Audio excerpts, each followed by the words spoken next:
I'm Clinton O'Dear. I'm the Group Controller for the Bay of Plenty Civil Defence Emergency Management Group, and I'm leading this response to the Whakatane events, the tragic events of Monday on Whakatane White Island. I'm joined today by Judy Turner, Mayor of Whakatane District Council, Nika Fournier, Jenny Science, who's been based here since Monday, monitoring the activity on the island, and Deputy Commissioner Mike Clemens from New Zealand Police. Firstly, I'd like to give you an overview update from the Emergency Coordination Centre. The Bay of Plenty Civil Defence Emergency Management Group has been focused on providing welfare support to victims, survivors and their families. We've established a Civil Defence Information Centre at 4 Commerce Street, adjacent to the council facilities, where we're operating support from. We're expecting more families to start arriving in Whakatane today. We're currently focused on ensuring families of those that are injured and deceased are supported on arrival in New Zealand. So we are coordinating across New Zealand and working with various agencies. To give you an overview of the multi-agency response involved here, some of the agencies that are critical to this and involved are Civil Defence Emergency Management, the National Emergency Management Agency, New Zealand Police, the New Zealand Defence Force, GNS Science, Whakatane District Council, Ministry of Foreign Affairs, the District Health Board, Customs, Immigration, iwi, Ngāti Awa, iwi, who are our local support here, Australian consulate staff, to name but a few. Specifically, the Emergency Coordination Centre is focused on providing support to New Zealand Police in the planning of their recovery operation and coordinating the welfare support to, as I said, the families. The National Emergency Management Agency has also issued an all-of-government fact sheet for public use, and the details have been provided for where people can access support and information. This is on the website of the National Emergency Management Agency. I'd just like to highlight today we're not providing an update on the health status of those in hospital. They will provide it at a later point in the course of today. I'm going to now hand over to the next speakers, and then we'll take some questions at the end. Thank you. So I invite Mayor Judy Turner. Mayor. Thank you, Mike. So I'm here today representing the very clear messaging that I'm getting from my community regarding all that is happening. I need to make it clear that while we fully appreciate the need for the safety of any recovery team going onto Whakatane White Island to retrieve our loved ones, we are now living with a growing sense of desperation to bring home those that we know are there and those we love. The frustration of those families most affected is completely understandable, and so the need for regular updates is now absolutely essential. They're asking for messages to be confirmed to them what is being planned, who will be involved, how well they will be equipped, and how responsive those teams can be once clearance is given. That is a priority for them. No news is not good news for people in this situation. I am grateful, and so are the families, to the police for including a local person with local knowledge of the island to take out onto the recovery team. This person knows exactly where the bodies are, and so will be able to help the recovery team. And this should mean that once they are on the island, their clear knowledge of where to look will save a lot of time and improve safety. I am now going to hand over to our GNS Science reporter, Nika Fournier. Good morning, everyone. First and foremost, our thoughts are with the families of all involved. I think this is a tragedy, and we are really working hard to try and assist the operations here so that we can bring closure to the families. We've been working with the responding agencies since day one, both here in Whakatane, but also in Taupo in Wellington, and we're trying to get as much real-time information to support the operations. As an update on activity at Whakatane White Islands, the situation is pretty much the same as it was yesterday night. There is still an increase in activity and increase in pressure inside the volcano. We believe that there is shallow magma, the molten rocks, which is driving the activity at under the surface, and this is portrayed by one of our main indicators, which is the level of tremor that is increasing, and it's keep increasing as we speak as well. The consequence of those processes is that the situation remains highly volatile, and all our combined data are actually suggesting that to that extent. This is the most active that Whakatane White Island has been since 2016, and probably going back to quite a few years as well. So it is really a high level of unrest at this volcano. What we're doing at the moment, all our monitoring equipment that we rely on is still operating on island, so we are able to get 24/7 monitoring of the activity, both by our scientists and by the National Geohazards Monitoring Center based in Wellington. We're doing also some flights around the volcano at a reasonable distance to try to get an idea about the amount of gas emitted by this volcano. This is not for health impact on the ground. This is just as an indicator of this magma coming up from the volcano, so very much along the same line that a tremor. What we're doing to try to assist the operations is to provide an idea about the likelihood of an eruption over the next 24 hours. And I just got the latest numbers, and they are still the same as yesterday's. So to our knowledge at the moment, our best estimate is that the likelihood of an eruption over the next 24 hours that would affect the area potentially where the rescue team would be is still between 40 and 60%. So this is a highly risked operation. Because the volcano is not currently erupting, the alert level is raised down to 2, but this is just portraying that it's currently not erupting. It doesn't mean that it can't erupt, and the eruption probability is still very high. So again, the focus right now is on providing in real-time support to the rescue operations, providing the likelihood of an eruption and the risk that would those teams take on the ground, and to assist the rescue and bring closure to the families. And finally, I'd just like to reiterate that we'd like to bring basically all our thoughts are with the family of those injured and affected by the eruptions. Thank you. Kia ora koutou. I'm Mike Clement. For people who don't know me, I'm the Deputy Commissioner National Operations based in Police National Headquarters, but the local controller from a police perspective as of yesterday. I just too want to acknowledge grieving families in New Zealand and abroad, and in particular a grieving community locally here in Whakatane Eastern Bay of Plenty, more broadly across New Zealand. I can tell you that there is no greater priority in New Zealand Police, and I think I confidently speak for all of the agencies who stand alongside us, foreign emergency, health officials, Defence Force and Mines Rescue. So we are all equally committed to finding a solution that safely gets us onto the island so that we can recover the people we believe to be deceased on that island and return those people after a DVI process to their whānau. So that is the highest priority for us. I can assure you that everybody is equally committed to that function. So what are we doing currently? You've just heard the context with regard to the risk on the island.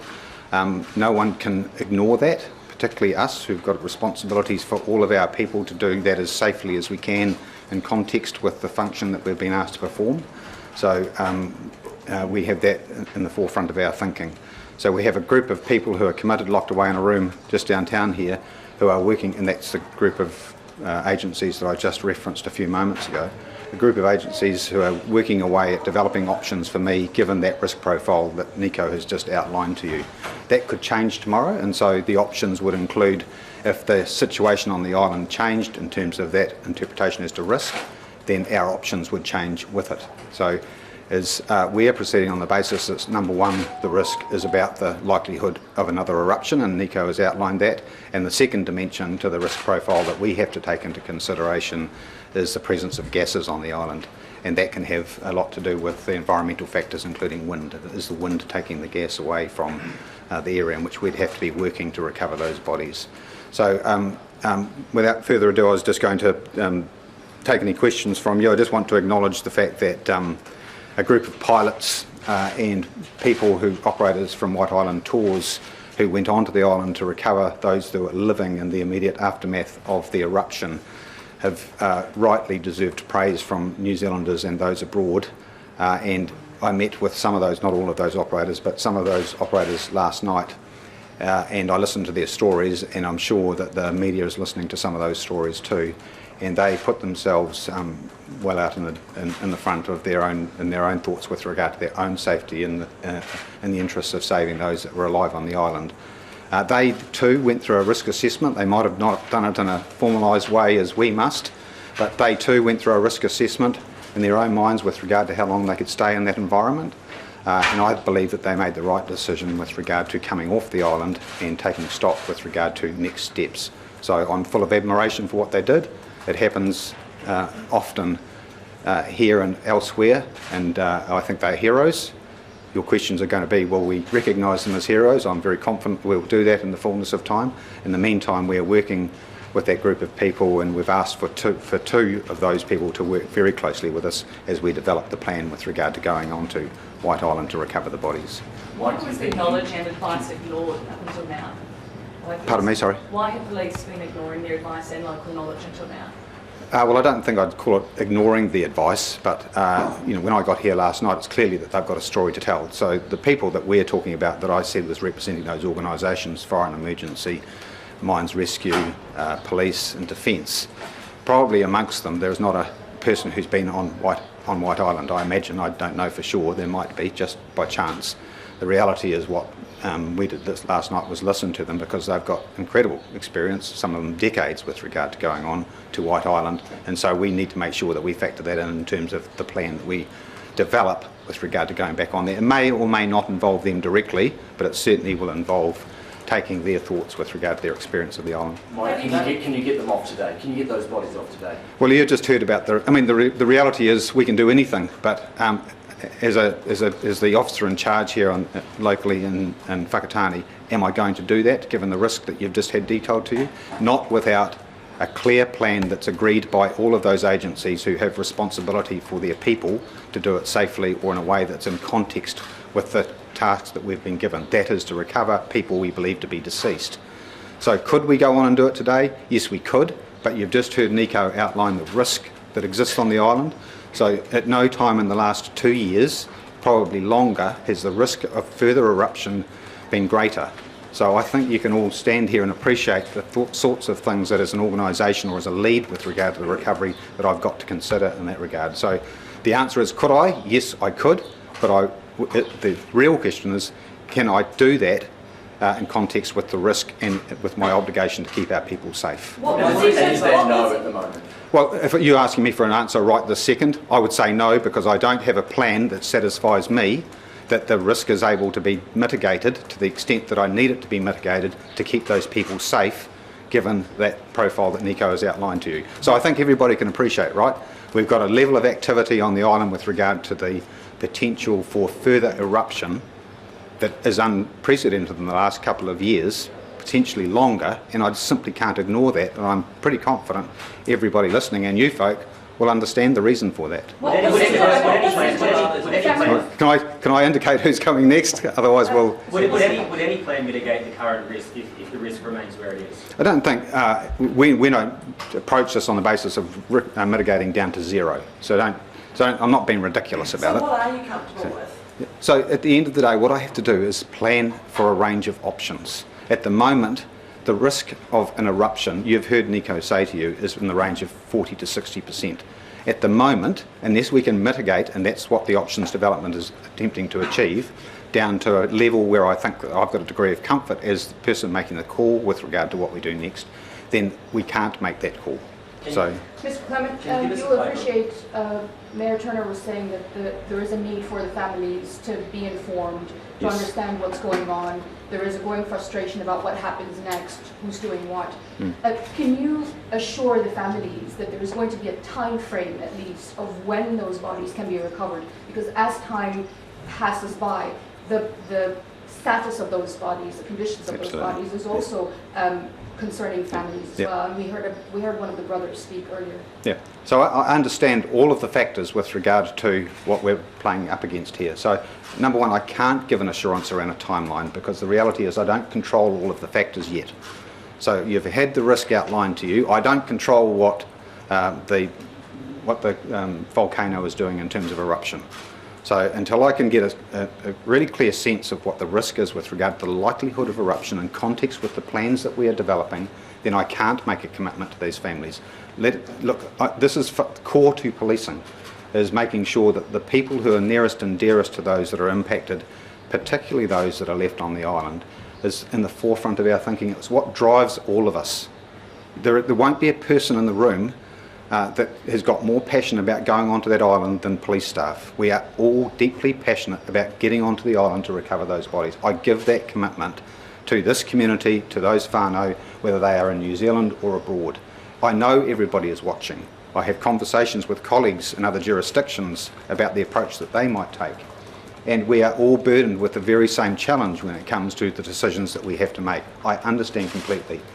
I will make myself available to all of you folk, to family, to answer their questions. We're pushing hard with regard to what we call family liaison officers, flows, by another definition. So each of those whānau has family liaison officers associated with them. But bear in mind, and we see this play out time and time again, we've got a real challenge with regard to that, because some of the next of kin are right here in New Zealand and alongside us with regard to that, and some of them are abroad, right? So they're not all here. Some of them are travelling to New Zealand. So there's quite a challenge in terms of being able to meet the expectation of the people who are here in New Zealand, here in this community, and who are abroad and who are very closely related to those who are impacted. Sorry. You said you've asked for some options. Can you give us a flavour of what those might be? Well, I will be able to after midday, but I've got a sense of them. So I think, that the options are all the way from, if we had to act now, how do I get a sense as the person making the call with regard to that I can mitigate the risk to the satisfaction of those agencies? Because while I can speak for police personnel, each of the chief executives of the agencies that are involved, whether it's FENS or New Zealand Defence Force or Mines Rescue or police, have each got the same obligation, and potentially they will make up the teams that go onto the island. So it may not be all police. Police doesn't necessarily possess all of the skills against some of the options that might be developed. So the options will be in the range of get in quick, uplift the bodies and get out as quickly as you can. Now that makes sense to everybody, right? But there's a consequence or a trade-off for that, because one of the disciplines associated with uplifting deceased people in a mass casualty situation like this is preserving the evidence that might lead to identity. And the more time we can spend with the body when we uplift it from the circumstances in which they've died, the more likelihood that we can preserve that evidence. So there's a trade-off if we get in and do that fast and bring them out versus planning for a scenario where we're going to be able to spend more time at the scene with those bodies preserving that evidence, so as that we're able to take identification evidence to the coroner who signs off in terms of identity, because we'll get no thanks whatsoever if we reach a situation at the end of this where we're not able to sign off on identity. That would be an absolute poor outcome for us. We aim to repatriate all of the deceased to their families and do so in a way that there is conclusive proof to the satisfaction of the coroner with regard to identity. So they're all trade-off situations. That's my job, is to consider the options given that scenario, those scenarios. I know you don't want to engage in criticism of the families, but it strikes me that the criticism may well be a bit unfair towards police, given the fact that people are suggesting that the alert level had gone from 1 to 2. So why were the tourists allowed on the island? Now you have an even more heightened risk. Yes. The expectation is that you go straight onto the island. Yeah, well, that's the reality of it. I mean, people do things in the moment, and they did that act of bravery no one's going to try and unpick. So they went through the very same risk assessment, but not in the way in which I'm doing it currently. I've got an obligation. I've got to do it in a certain way. I mean, otherwise, number one, I'm putting my people and the people in other agencies at risk. But that doesn't say that people who don't go through that same process aren't going to intervene. So if you put it into a scenario where someone sees something violent happening on the street, say an assault, and they intervene in that, I'm sure they don't go through a long and detailed risk assessment. They probably just pile into it and think, I need to stop this because I don't like seeing what I'm seeing. But the reality is, in the fullness of time, so once having made a decision that the people who were alive were able to be saved, were saved, and those that weren't able to be saved are still on the island, they reached that conclusion themselves. So I understand why people will say, back to you, your question, well, why don't you just take the same approach they took? I mean, they managed to get onto the island and recover those bodies and they didn't come to any harm. The reality is that happened in the moment. I don't have that moment. I can't go back and reinvent that moment. none of us can. Mr. Clement, are you worried that if there were to be another eruption on the island, given that the Yes. bodies have been there for days now, Yes. that A, you won't be able to Yes. get on the island for a while, and B, that you won't be able to identify them and recover them? Absolutely. That's all in the mix with regard to, so what are we trying to achieve here? Because to Paul's question, in the first instance, I race onto the island and collect them now and take the risk that you do, versus all the way through to, the scenario that might be that you mitigate this thing down to zero. It's 3 weeks later. So much activity has happened potentially with regard to what happens to the volcano, but also decomposition, that you end up not having anything that's of value, certainly from an identification perspective, but in terms of being able to return that I think person. Nico, in terms of, you're talking about the generic conditions right now. What conditions would somebody on a volcano be exposed to in that immediate moment? We're talking about rescuers going there to retrieve the body. Should there be another phreatic explosion, for example? What sort of heat? What sort of conditions in terms of sulfuric acid? Can you describe just how dangerous it would be in that moment? Sure. So if we had an eruption again tomorrow or today, or while people were on island, you would be exposed to a range of hazards, and this is what killed, unfortunately, the people a few earlier in the week. Kind of hazards that you would be affected by would be basically very fast ballistics. So we're talking blocks, rocks, going at incredibly high speeds, and that would be one source of casualty. Basically, would be pummeled to death effectively. The ash would probably be quite high. It depends on how much magma is actually involved in the eruption, so it could go from a few hundred degrees Celsius to higher temperatures. So we're talking about very high speed, high impact, high temperature impact on people. I think it's important to stress that right now what is preventing the rescue operations on island is really the risk of the eruption. This is really what is really putting people at risk to life safety. There are some hazards associated with environmental hazards, and those are being worked on to actually mitigate. Some of the world's most famous and deadly volcanic eruptions have had phreatic explosions precede them. Is there any indication that there could be an outflow of magma, or is it even a possibility, like basically that would dwarf what happened a few days ago? So what we had a bit earlier this week was possibly a phreatic eruption. We're still trying to work out what happened exactly, but all the evidence we're having from our monitoring data is pointing out magma being present at shallow level. So what this means, it means that the next eruption could actually involve magma being hotter, possibly be more powerful as well. You have obviously historic data because you've been monitoring this volcano for a great deal of time. Have you done any modelling as to when it could be possible to go back onto the volcano? Yeah, so we're doing a lot of quantitative estimates of probability. So we're not just popping that number out of back pocket. So we're going through a very rigorous process, and it's about asking teams of experts to give the best estimate based on the current situation and the data that we're recording in real time. What is the modelling data saying? So what the modelling is, the output of that modelling, it's basically the numbers we have been producing, which is the probability of an eruption over the next 24 hours affecting the area where the people would be walking. So effectively the 40 to 60% numbers are coming from quite a rigorous process that has been peer-reviewed by international experts as well. Any data on like 5 to 7 days or something like that, if we're looking further out as to a time when you will be able to get on the So we can't really do predictions there. What we can do is really try, we could give a wider, and we do give wider time windows, but really it's not really helping that much. It's not providing more accuracy later down the line. Right now we're focusing on the time window that is relevant and useful for the rescue operations. Right now it's 24 hours because the volatility of the system is quite high. So going much beyond that probably would be very uncertain. What conditions would people have to get on the island to rescue or to repatriate people, and how close would they be to the crater? Like in terms of if you want to get assets on the ground quickly and get this done, like how many different places would they all need to be, and how close would they be to the centre of activity? So I can talk very briefly and perhaps asking others to comment there. In a nutshell, I think the working operations would probably be 300 meters plus from the active vent, which is very close from the active vent. Meters from, and how many like different positions around? I'll probably ask the police commissioner to respond to that. So it's in an area of about 200 square metres, so about up to, I suppose, a maximum of 300 metres from the shoreline. And they're, imagine they're in sort of clusters, small groups. So they are all reasonably accessible to each other They're not over a vast area. When you say shoreline, did you say shoreline or the crater? No, so I'm between the shoreline and the crater. So it's about a 15-minute walk from the shoreline to where the bodies are. And they're all in the same area?